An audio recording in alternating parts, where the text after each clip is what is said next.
अगला टॉपिक हम शुरू करते हैं विराम चिन्ह। विराम का अर्थ होता है ठहराव या रुकाव।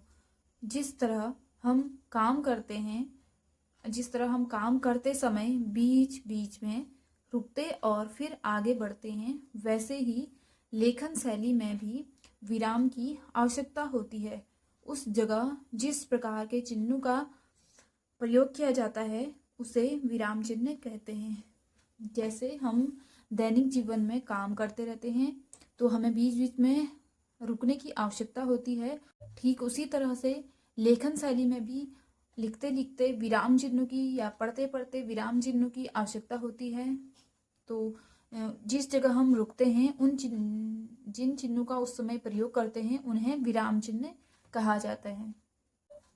तो 6 विराम चिन्ह हिंदी में मुख्य हैं: अल्प विराम, अर्ध विराम, पूर्ण विराम, विस्मयादि बोधक, प्रश्न चिन्ह और निर्देशक चिन्ह। यानी अल्प विराम का है थोड़ा रुकना, अर्ध विराम पूर्ण विराम, विस्मयादि बोधक यानी से आश्चर्यजनक, प्रश्न चिन्ह, निर्देशक चिन्ह। तो सबसे पहले पढ़ते हैं अल्प विराम। अल्प विराम भारत में हिंदू, मुस्लिम, सिख और ईसाई सभी पर समान नागरिकता संहिता लागू होती है।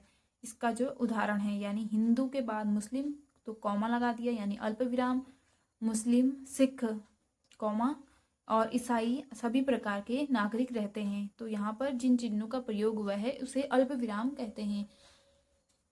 यदि वाक्यों के मध्य किंतु, परंतु, अतः, इसीलिए, तथापि, क्योंकि आदि अवयवों का प्रयोग होता है वहां अल्प विराम लगाया जा सकता है। वह गरीब है अल्प विराम पर बेईमान नहीं। सचमुच वह बहुत खूबसूरत है यानी बोलते या लिखते वक्त लेखन शैली में कहीं पर अगर रुकने की आवश्यकता है तो वहां पर थोड़ा देर अगर रुकना है तो वहां पर अल्प विराम लगाया जाता है।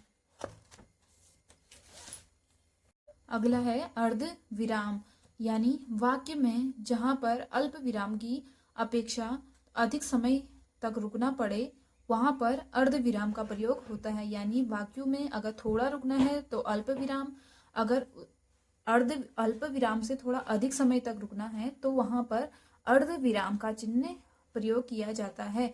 जैसे सोहन कानपुर चला गया, आप बेफिक्र रहें। यानी कानपुर चला गया, यानी सोहन कानपुर चला गया। थोड़ा देर रुकना है क्योंकि ये वाक्य पूरा हो गया है। आप बेफिक्र रहें, यानी यहाँ पर थोड़ा देर रुक के उस वाक्य को पूरा किया गया है तो यहाँ पर अर्ध विराम का प्रयोग हुआ है। ज्यादातर लेखन शैली में अल्प विराम का ही प्रयोग किया जाता है। अगला है पूर्ण विराम, यानी राम स्कूल जाता है। ये वाक्य पूरा हो गया तो यहाँ पर पूर्ण विराम लगाएंगे।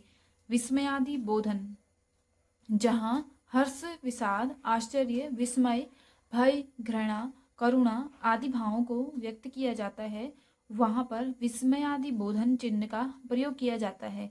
यानी कहीं पर हमें आश्चर्य हो रहा है, हर्ष हो रहा है, खुशी हो रही है, या फिर घृणा आ रही है, भय आ रहा है, या फिर हमें डर लग रहा है तो हम वहां पर विस्मयादि बोधन जो चिन्ह है उसका प्रयोग करेंगे। वाह क्या बात है। इसी प्रकार से अन्य जो वाक्य है उनमें भी विस्मयादि बोधन चिन्ह का प्रयोग किया जाता है। अगला है प्रश्नवाचक चिन्ह।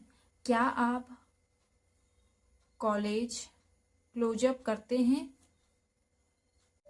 अगला है प्रश्नवाचक चिन्ह, यानी क्या आप क्लोजअप करते हैं? तो हम किसी से प्रश्न कर रहे हैं तो यहाँ पर प्रश्नवाचक चिन्ह का प्रयोग किया जाता है। इन चिन्हों को पहचानना बहुत सरल होता है। अगला है निर्देशन चिन्ह। जैसे महान पुरुषों महात्मा गांधी, जवाहरलाल नेहरू की सोच लगभग एक समान थी। यानी कहीं पर हमें किसी महापुरुष के बारे में उसको निर्देशित करना है या उसके बारे में बताना है तो वहां पर इन निर्देशन चिन्ह का प्रयोग किया जाता है। यानी महान पुरुष कौन कौन से हैं? महात्मा गांधी, जवाहरलाल नेहरू, यानी महान पुरुष निर्देशक चिन्ह और फिर आगे को बताया गया। अगला है कोष्टक। हिंदी में केवल एक ही छोटे कोष्टक का ही प्रयोग किया जाता है, यानी जो ये है अवतरण चिन्ह, इसे उद्धरण चिन्ह भी कहा जाता है। तो ये जो ऊपर से ये दिए गए हैं कॉमा जैसे, ये अवतरण चिन्ह है और इन्हें उद्धरण चिन्ह भी कहा जाता है। अगला है पुनरुक्ति सूचक चिन्ह।